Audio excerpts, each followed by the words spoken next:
Fabrício, celebrando os centenários de Fernando Sabino, centenário de Fabrício, celebrando nossa memória. Agora a gente vai ter um bate-papo, uma conversa com artistas, poetas, escritores da nossa cidade que estão construindo hoje a nossa identidade, a nossa memória. Quero convidar vocês para subirem para o palco, por favor, e vamos bater papo. Vai, Lid! Salva de palmas para os nossos escritores e tabecenses. Aí, ó. Boa noite, gente. Só assim mesmo. Mas aí quando chega mais ou menos 30 minutos, pouquinho para.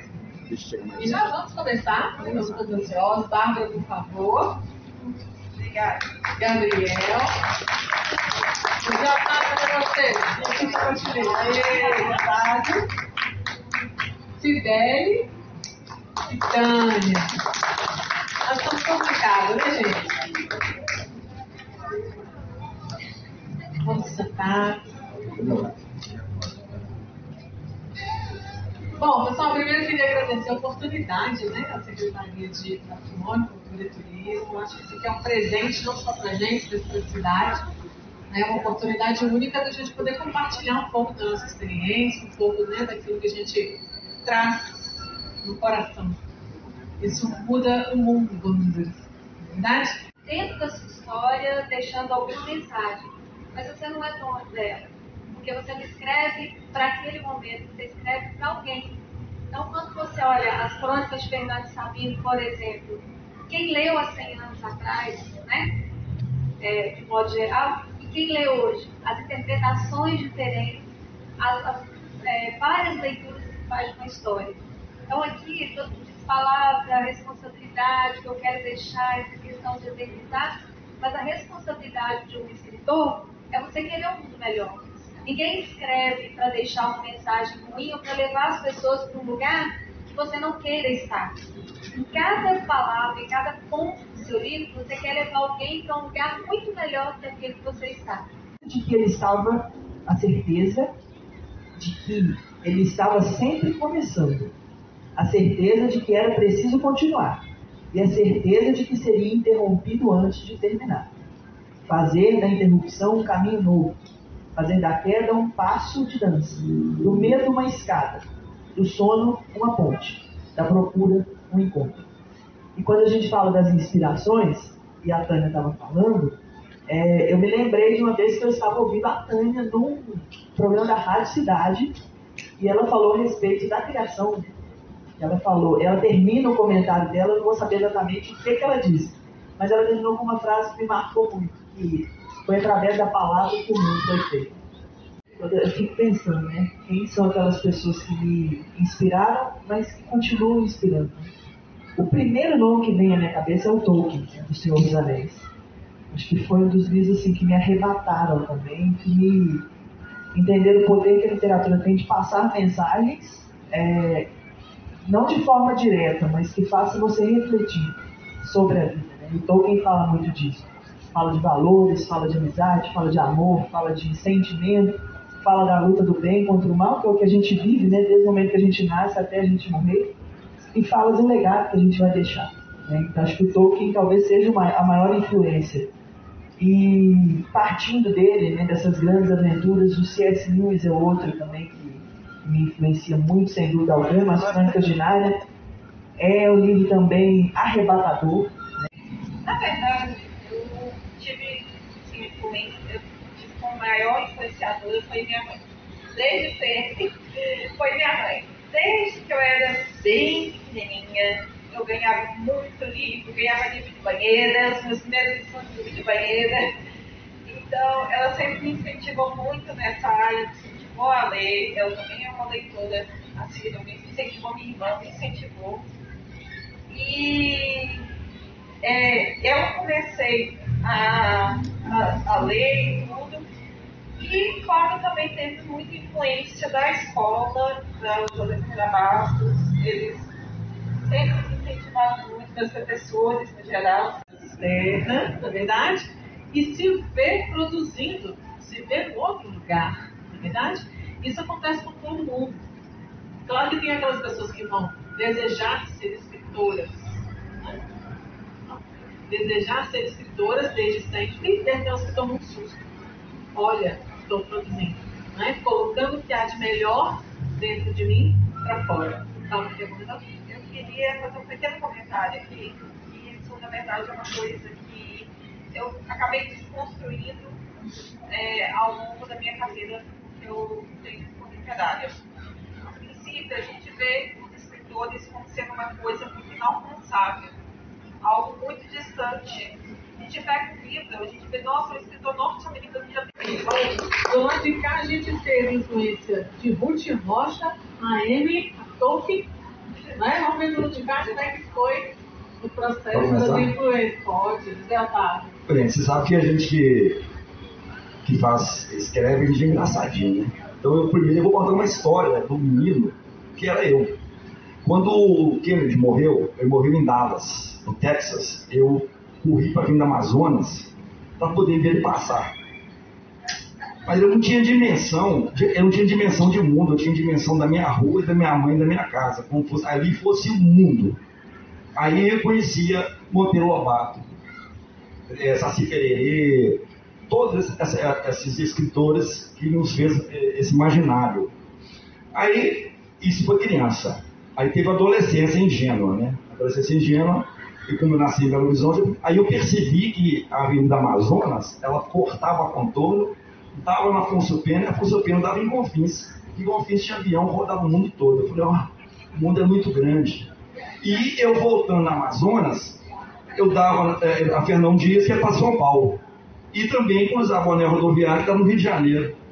Aí eu pensei assim, aí eu comecei a ir muito na biblioteca pública, onde eu aprendi, onde eu conheci Fernando Sabino, a literatura dele, Roberto Drummond, Carlos Drummond de Andrade, que falava de Belo Horizonte. E, na verdade, eles eram brincalhões da noite, boêmios da noite, né? Hoje você vê a boemia hoje diferente, né? Então a literatura sempre, porque a gente não tinha, a gente tinha televisão e o livro, a única maneira que você tinha de sair fora daquele mundo era lendo.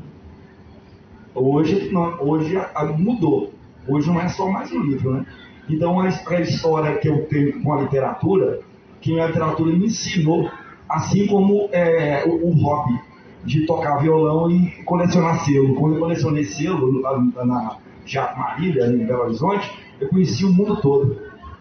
Tudo. Eu tinha todos os selos do mundo todo.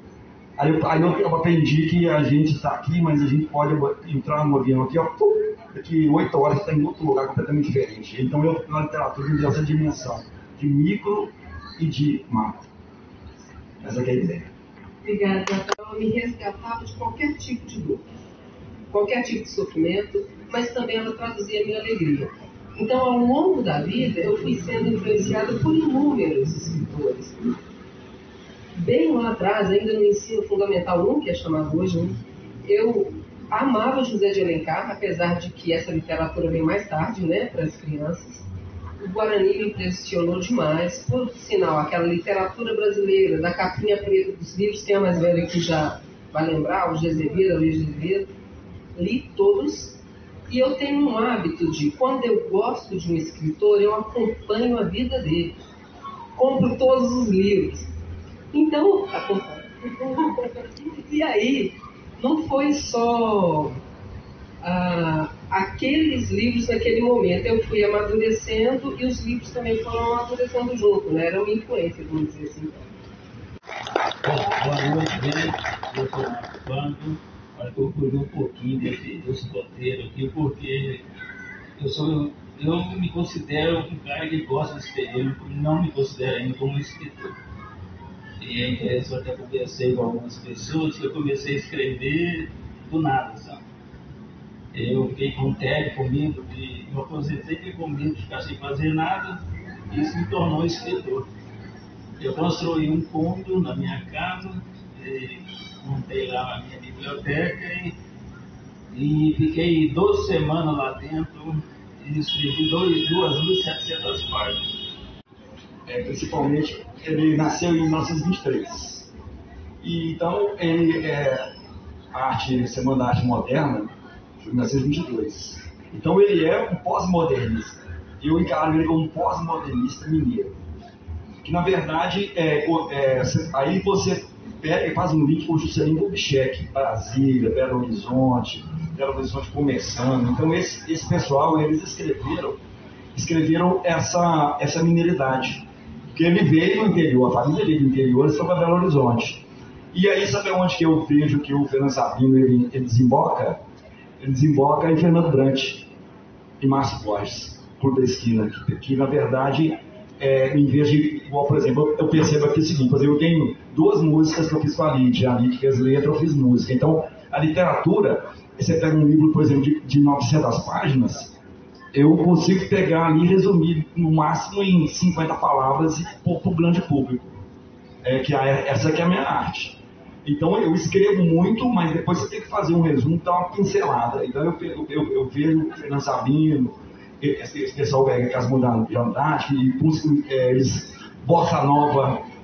Então eles são revolucionários, não só da literatura, como também na poesia, na música. Eles criaram um movimento. E atrás de tudo tinha Juscelino Kubitschek, que foi o grande mentor. Né?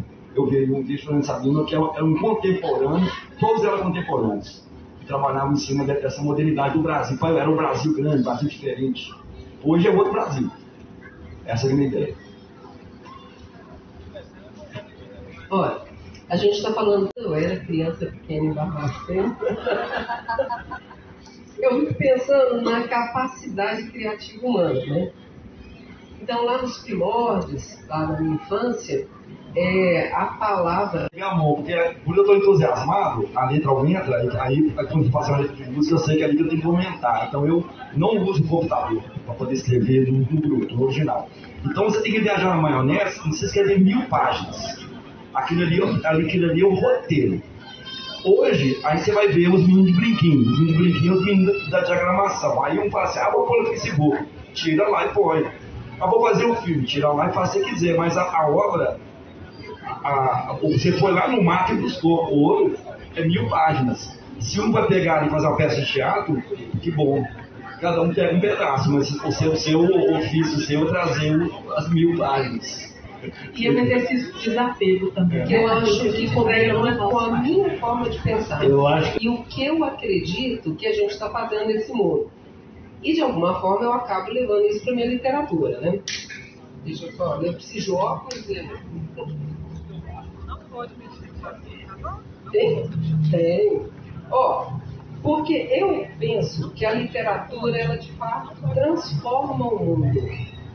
Transforma a forma da gente pensar. Às vezes a gente lê um livro e a gente sai dali renovado, ou com grandes ideias, ou muito estimulado, né? Ou reconfortado, e daí por diante. Esse trecho que eu vou ler é bem pequeno e está dentro do encontro marcado, tá? E são pessoas conversando e ele está dizendo o seguinte: vocês pensam que podem reformar o mundo. Também já pensei assim. Com o tempo, fui aprendendo umas tantas coisas. É preciso compreender antes de julgar. Olha que importante isso. Compreender antes de julgar. A natureza humana é frágil, ninguém é perfeito. E é assim mesmo que o mundo tem de ir para frente. Eu gosto muito disso, assim. Ele começa deformando uma ideia, né? Como se eu já acreditei nisso, aí você supõe que ele não acredita mais. Mas o que mudou é a forma de mudar o mundo. Eu esqueci. O Assuna, para mim, é fenomenal. E principalmente ele dando palestra. Ele é muito engraçado. E outra coisa também que eu... Ariano Suassuna de Itabirito.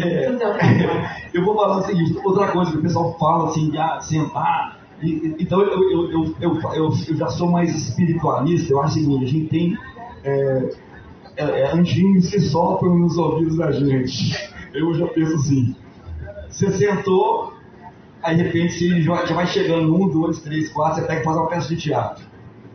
Você não sabe porquê, mas então já acredito nisso. Não. Então, gente, o que eu estou fazendo atualmente? Eu faço assim, por exemplo, eu fiz uma música, uma letra, lá para a Praça Gomes Freire, em Mariana. Um dia lá eu sentado lá na praça, né? Então eu peguei e comecei a filmar a praça, de manhã, de tarde, de noite. Eu filmei a praça durante um ano inteiro. E fiz uma poesia. E eu fiz uma música. O que a gente fez? Gravou aqui um clipe. O drone pegando toda a praça, dois caras de GoPro no skate passando, filmando. Aí a gente pega a poesia, a letra, e vai jogando foto. A linguagem cinematográfica. Então eu tento usar isso. Eu tenho Motoboy, a música do Motoboy que eu fiz, o cara foi fazer uma entrega do Barro Preto ao Tirol. Aí eu pus uma GoPro no peito do cara, assim, vai lá, entrega, vai filmar e voltar. Quando filmou e voltou, a gente editou a música com a entrega dele. Então eu gosto muito de fazer isso. Então eu tento usar. Aí você pega a poesia, transforma a poesia em foto e dá naquela sequência 2 vezes. Repete a música 2 vezes e põe para rodar. Joga no YouTube. Então eu acho assim, hoje a gente tem YouTube, você tem Instagram, Facebook. Então eu acho que vale a pena saber usar isso e essa linguagem. Nós temos vantagens.